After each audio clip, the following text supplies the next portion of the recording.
Good afternoon and welcome to Across the Fence. I'm Keith Silva. Today is our monthly Bird Notes program.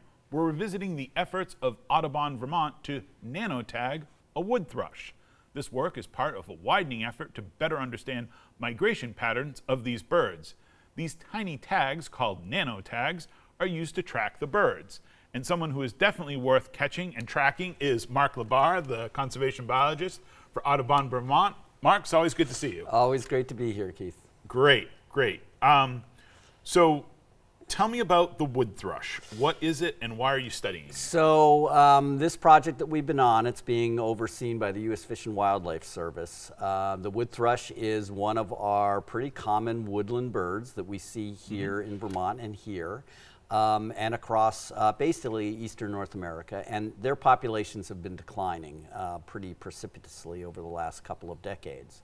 So there's been a lot of research on their breeding grounds, on their wintering grounds, and one of the last questions that hangs out there is their migration pattern. They have to get back and forth between those two places, and are there places that we can potentially conserve that would help them along while they do that? We'll get a look at a nanotag in a second, but how are these animals tracked? So we basically will put these little tags on, and there's a series of towers called the MODIS network. Okay. They are all over North America now. They've really grown the number of towers that are out there. You can see all these yellow dots are the towers that are currently in place. And these towers, basically like a cell tower, will pick up the signal from this transmitter, this little nanotag, and record that bird's location as it moves back and forth. So as it flies by, the tower picks it up? The tower picks it up. Okay. And so the idea is the more towers we have, and these tags now are getting smaller and smaller. They can even put them on bumblebees at this point in time. So these they're designed to last a year. And so the idea over the past 2 years is to catch wood thrush, put them on across their range, their breeding range, see where they migrate to, and see where they come back and what different pathways they use. Do the tags break off, fall off? It doesn't hurt the animal? It doesn't. No, it doesn't. And tags have been used. They will sometimes eventually fall off, and their battery life, like I said, is about a year. So we've been putting tags on, we did it last year, and we have been putting tags on this past year. We brought it up on That's right, we've talked about that before. And Scandia, my Belizean colleague, was up and helping me do that earlier in the summer. You are a skilled and licensed bird handler. How do you catch a wood thrush? So so I'm a federally licensed bird bander. I've had my banding permit now for, 25 years. And this allows me to catch and band small birds. With the wood thrush, it's a little bit different than how we maybe run our banding station down at the Audubon, which is passive. The birds just kind of fly in. We actually attract them to the nest. And in order to do that, we will use decoys and we'll use sound, set up some nets on a territory where we know a wood thrush is singing, put out the decoy, play some sounds, and hopefully that bird will fly into the net and we can put a nanotag on it. And these are the mist nets that you've talked about before, these giant nets that are very fine and the birds fly in. And they can't see them, So, often we've caught mostly males, primarily because they're defending their territory, and they come in and they're like, who's this? And are thinking more about the decoy than they are the net. And so that's the tactic. So those decoys are male decoys? Well, for a wood thrush, the wood thrush, both female and males look the same. Okay. But the song with the decoy suggests, a male, since the females don't really sing. Gotcha. Okay. What about the data? You collect these tags, you get the data back from the towers. What do you find? So basically, as part of this project, last year there were, I guess, more than 550 tags that went out all across the range. So from the East Coast all the way out to Missouri and places like that. We band the bird, which is what I'm doing here. We've caught a wood thrush. And the first thing we do is weigh them to see that they're big enough to carry the tag. We put a band on them, take some information, try to age and sex them, and then we will put the nanotag on. And this is what a nanotag looks like. It's a small device. Those little, it looks like a butterfly there, Yep. but those little loops will loop around their inside of their legs. And that long thing off the back is the antenna, which transmits the signal. And what we'll do is we put that on the wood thrush, and it sits right in the middle of their back, so it doesn't interfere with their flight or anything like that, or if it's a female incubating, things of that nature. It's a backpack. It's a backpack, yeah, a backpack. basically is what it is. And then we release that bird, and hopefully it pings and picks up off a tower, and we can see where it went. So let's find out where they went. You've got a couple more pictures here of different maps of where different birds have showed up. So where are they showing up? So this is an interesting one here, because this is we put this on at the Charlotte Wildlife Park. So there's a tower in Shelburne, and that lower line that you see is this bird's migratory path south. Okay. And what's really cool is this bird ended up, or the last time it pinged, at a site just south of where Scandia, my colleague, works in Belize. At trees. At trees, right, exactly.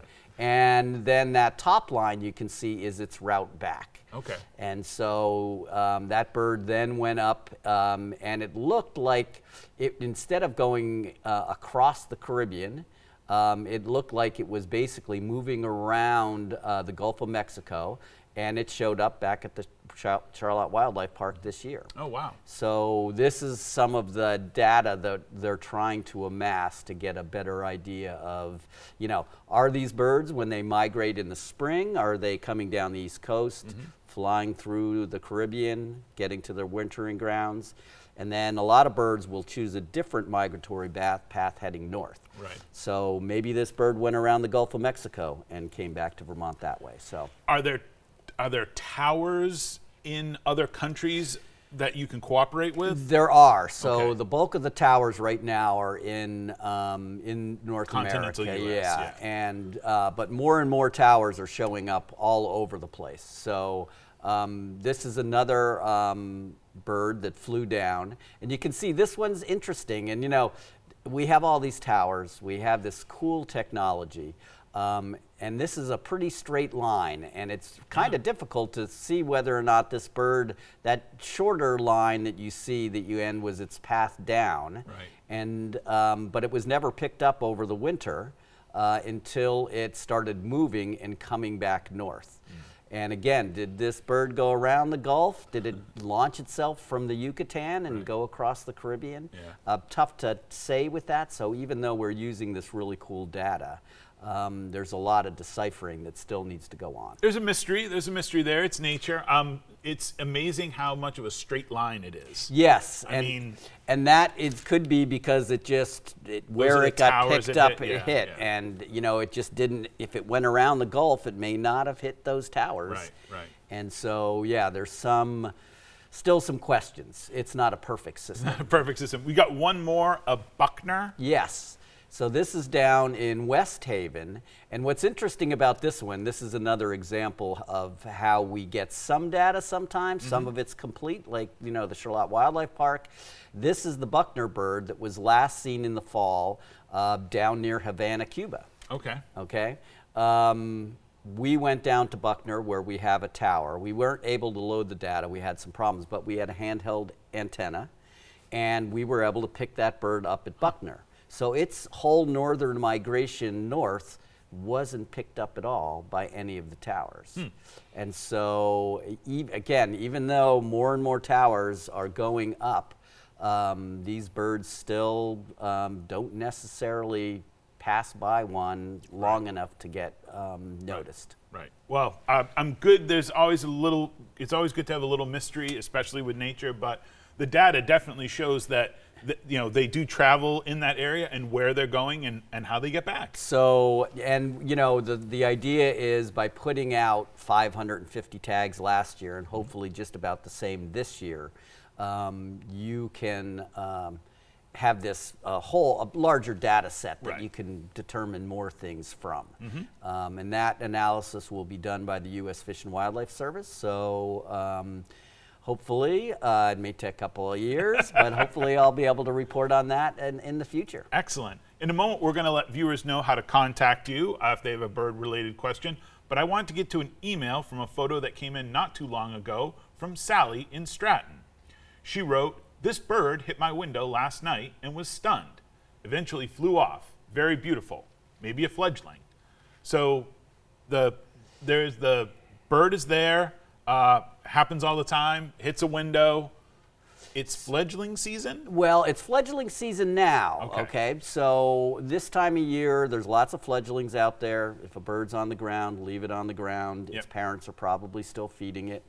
In this case, this seemed to be a Cooper's hawk, and this was in the spring. Now, many of these birds look different when they're younger, so this was a bird that had hatched last year and ran into the window. Fortunately, it was able to fly off, and it's one of those things that, again, when birds are in their younger plumage, whether it's this year's birds or what we call second-year birds, birds that hatched last year, they can often look very different from the adults.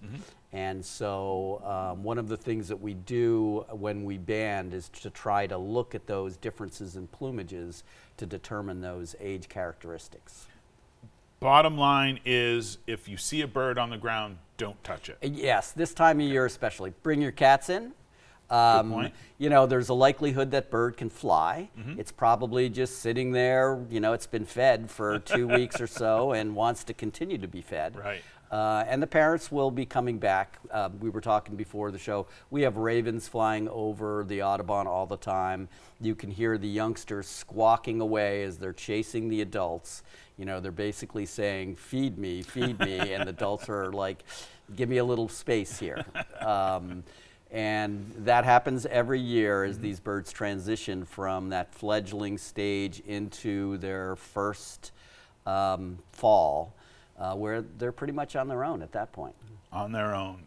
Waiting for mom and dad to keep feeding them so they stick around. I understand that. Yeah. If you have a bird-related question or a teenager-related question, you can write Mark at the address on the screen.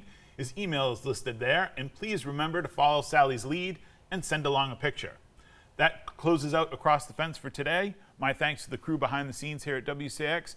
I'm Keith Silva. This is Across the Fence. Thanks for being part of our family.